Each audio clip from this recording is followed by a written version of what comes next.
வணக்கம். தங்க நகை கடன் பற்றி நாம் இன்னைக்கு ஆழமாக பார்க்க போகிறோம். உங்களுடைய முக்கியமான கேள்வி இதுதான்.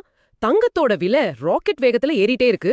ஆனா பேங்க்ல கொண்டு போய் வெச்சா அதன் முழு மதிப்புக்கும் கடன் கொடுக்க மாட்டேங்கிறாங்க. ஏன் இந்த நிலைமை?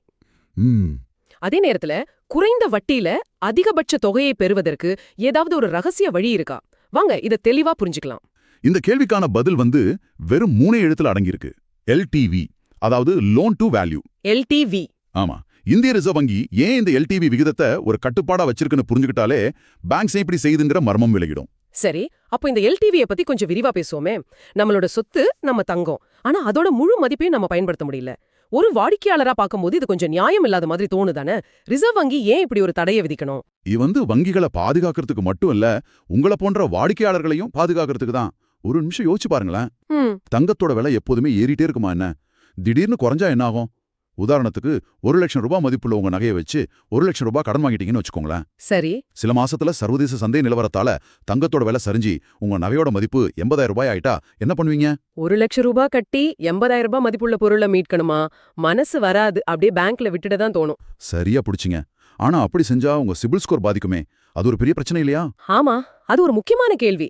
சிபில் ஸ்கோர் பாதிக்கணும் பயம் இருந்தா கூட ஒரு பெரிய தொகை நஷ்டமாகும்போது சிலர் அந்த ரிஸ்க் எடுக்க துணிவாங்களே. அதுதான் விஷயம். ஒரு சிலர் இப்படி செஞ்சா பரவாயில்ல. ஆனா ஆயிரக்கணக்கான பேர் ஒரே நேரத்துல இப்படி நகைய பேங்க்ல கைவிட்டா வங்கிகளோட நிலைமை என்ன ஆகும்? பெரிய நஷ்டம் வரும். அது மிகப்பெரிய நஷ்டத்தை ஏற்படுத்தும். ஒரு வங்கியோட நிதிநிலை பாதிக்கப்பட்டா அது ஒட்டுமொத்த நாட்டின் பொருளாதாரத்தையே ஆட்டங்காண வச்சிடும். இந்த சங்கிலி விளைவை தடுக்கத்தான் ரிசர்வ் வங்கி இந்த LTVன்ற ஒரு பாதுகாப்பு வளையத்தை உருவாக்கியிருக்கு. பொதுவா இது 75% தான் இருந்துச்சு. ஓ, அப்படியானா கொரோனா காலத்துல இதுல மாற்றம் கொண்டு வந்ததா ஒரு குறிப்பு இருந்ததே, அது ஏன்? ஆமா, கொரோனா காலத்துல மக்கள் கையில பணப்புழக்கமே இல்ல.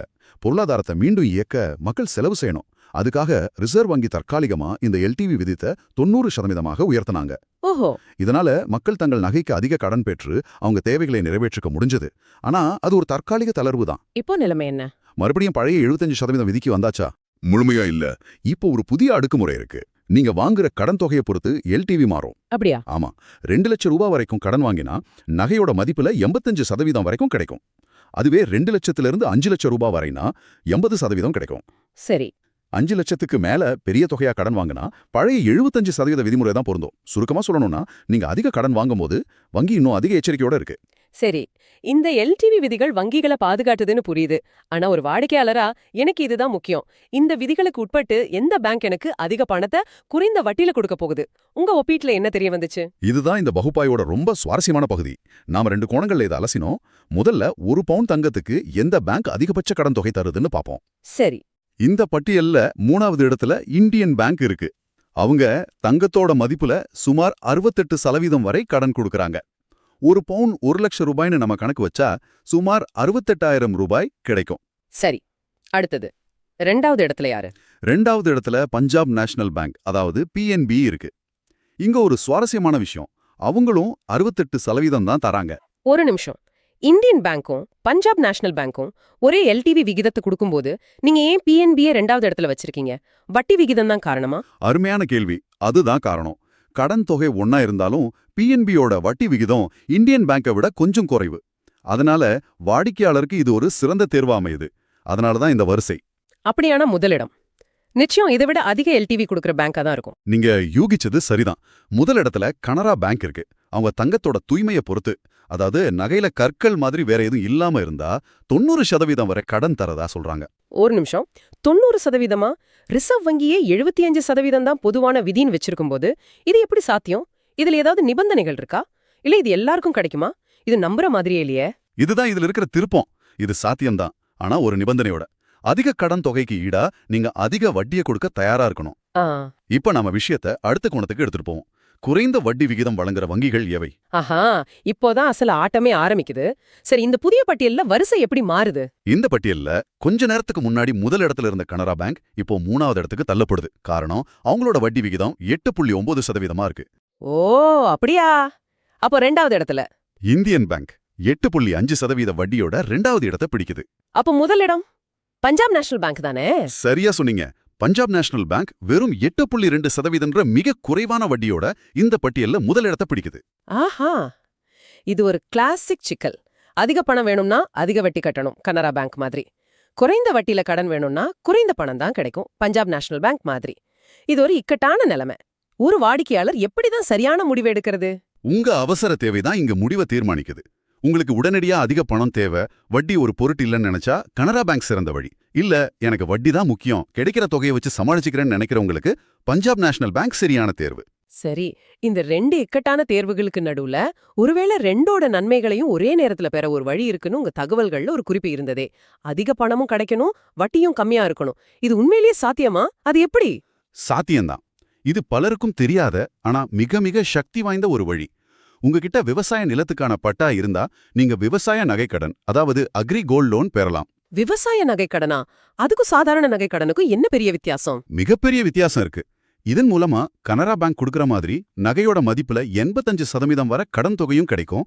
அதே சமயம் பஞ்சாப் நேஷனல் பேங்கை போல மிக குறைவான வட்டியும் கிடைக்கும். அட, இதுதான் ரெண்டோட நன்மைகளையும் ஒருங்கே தர்ற சூப்பர் வழி.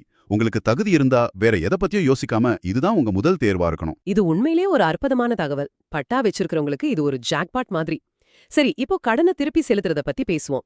பொதுவா பலரும் கடன் காலம் முடிய வரைக்கும் வட்டியை மட்டும் கட்டிட்டு கடைசியில மொத்தமா அசல செலுத்துற முறைய புல்லட் ரீபேமெண்ட். ஆமா, அதை தேர்ந்தெடுக்கறாங்க. அது பாக்குறதுக்கு சுலபமா தெரியுது. ஆனா அது நல்லதா இல்ல மாதாந்திர தவணை, அதாவது இஎம்ஐ மூலமா அசலையும் கொஞ்சம் கொஞ்சமா குறைக்கிறது நல்லதா? இதுல எது நமக்கு லாபம்? சந்தேகமே இல்லாம இஎம்ஐ முறைமா இப்போ சிறந்த வழி. ஏன்னா புல்லட் ரீபேமெண்ட் முறையில இப்போ ஒரு புது சிக்கல் இருக்கு. என்னது? நீங்க கடனை முழுமையா அடைஞ்சதுக்கு அப்புறம் அவசர தேவைக்கு அதே நகையை மறுபடியும் அடகு வைக்க நினைச்சா உடனே முடியாது. 24 மணி நேரம் காத்திருக்கணும்னு பேங்க் சொல்றாங்க. இது அவசரத்துல இருக்கிறவங்களுக்கு பெரிய தடையா இருக்கலாம். சரி, அது ஒரு நடைமுறை சிக்கல். ஆனா பண ரீதியா இஎம்ஐ எப்படி லாபம்? இஎம்ஐ முறையில நீங்க ஒவ்வொரு மாசமும் அசலையும் வட்டியும் சேர்த்து கட்டுறீங்க. அதனால ஒவ்வொரு மாசமும் உங்க அசல் கடன் கொஞ்சம் கொஞ்சமா குறைஞ்சுக்கிட்டே வரும். வட்டி எப்போதுமே மீதமுள்ள அசலுக்கு தான் கணக்கிடப்படும். யோசிச்சு பாருங்க, ஒவ்வொரு மாசமும் நீங்க இஎம்ஐ கட்டும்போது அசல்ல ஒரு சின்ன பகுதியை உடைக்கிறீங்க. அது பார்க்கறதுக்கு சின்னதா இருந்தாலும் பனி உருண்டு பெரிதாகிற மாதிரி வருஷ கடைசியில வட்டி சுமையை கணிசமா குறைச்சிடும். ஒரு உதாரணத்தோட சொன்னா இன்னும் தெளிவா புரியும். ஒரு 5 பவுண்ட் நகை வச்சா வட்டி எவ்வளவு மிச்சமாகும்? நாம ஆயிரக்கணக்கில் பேசுறோமா இல்ல சில நூறுகள்லயா? நிச்சயமா ஆயிரக்கணக்கில் தான். நாம குறைந்த வட்டி கொடுக்கிற பஞ்சாப் நேஷனல் பேங்கோட 8.2% வட்டி, 68% எல்டிவி கணக்கே எடுத்துக்கும். 5 பவுனுக்கு உங்களுக்கு சுமார் 3,40,000 ரூபாய் கடன் கிடைக்கும். சரி, இதுக்கு மாதாந்திர இஎம்ஐ சுமார் 29,607 ரூபாயா இருக்கும். ஓராண்டோட முடிவுல நீங்க வட்டியா மட்டும் கட்டியிருக்கிற மொத்த தொகை சுமார் 15,290 ரூபாய். ஓகே. இதுவே புல்லட் ரீபேமெண்ட் முறையில இது கிட்டத்தட்ட 27,880 ரூபாயா இருக்கும். ஆக கிட்டத்தட்ட 12,000 ரூபாய்க்கு மேல மிச்சப்படுத்துறீங்க. இது ஒரு கணிசமான சேமிப்பு தான். இன்னொரு முக்கியமான கேள்வி, இந்த தேசியமயமாக்கப்பட்ட வங்கிகள்ல என் கையில பணம் இருக்கும்போது கடனை முன்கூட்டியே அடைக்க முடியுமா?